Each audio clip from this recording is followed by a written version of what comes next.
Welcome to this week's painting update.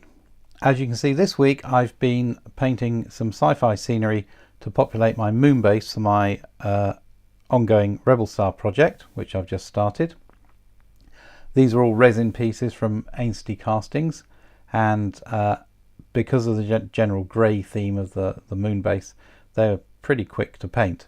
There are some general items here and some specific items for the scenario. The big egg-shaped piece here, this is the main computer which the raiders who attack the moon base need to destroy in order to win. And in front here we've got three tactical modules that have different uses for each side.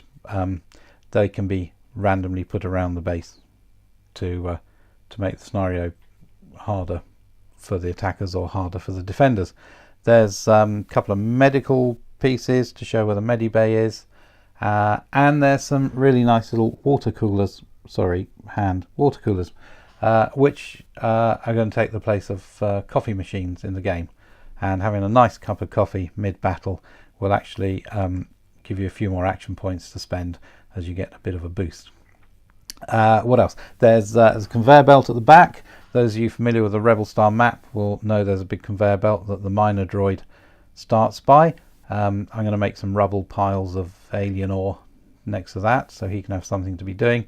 The rest of it, the two tanks are there so you've got something to blow up, because that's always fun, and a couple of generators which will just go along with the other sort of power items I've got to show whether the main generator area of the base is.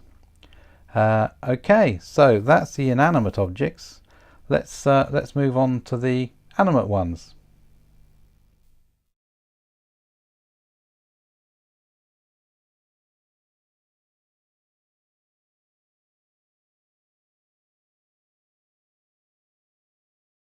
Okay, here we go. So starting on the left, there are some little drones from Warlord games, which I'm using as my Zekas, which are, well, drones actually, with rather annoying laser guns.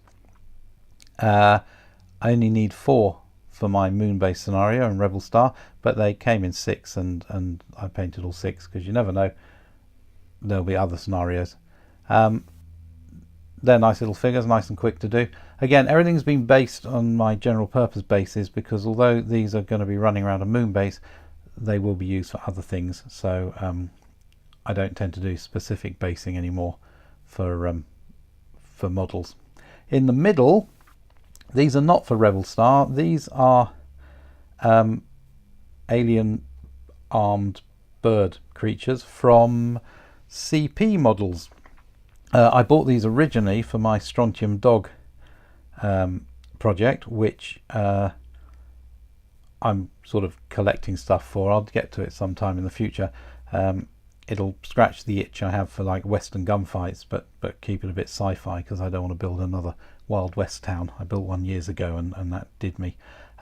So these originally were going to just be, you know, mutant birds in the wasteland, but tomorrow I'm going to be running an installment of the Oubliette Black Hack campaign that my group and I are playtesting, and as I read through the next adventure, I realized I could use these chaps in it if I got them painted. So they hit the painting table and got done ahead of time, and I'm very pleased with them. They came out nicely. And lastly, on the right are 2 Reaper Tin Men from one of their Savage Worlds ranges, I think. Anyway, they are servo droids for my Rebel Star project.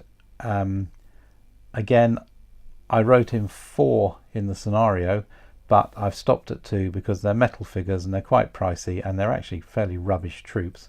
So not having 2 of them won't really be a burden to the operative player. They're lovely figures though, and they came up nicely. I mean, you know, they're silver, but I did put glowing eyes and a little chest piece on them. So that's it for this week. How many is that? 16 figures and 16 bits of scenery. So I'm fairly pleased. That was a good run. I'll get some more done tomorrow, but that'll go into next week's update. So as always, thank you for watching, and I'll see you next time.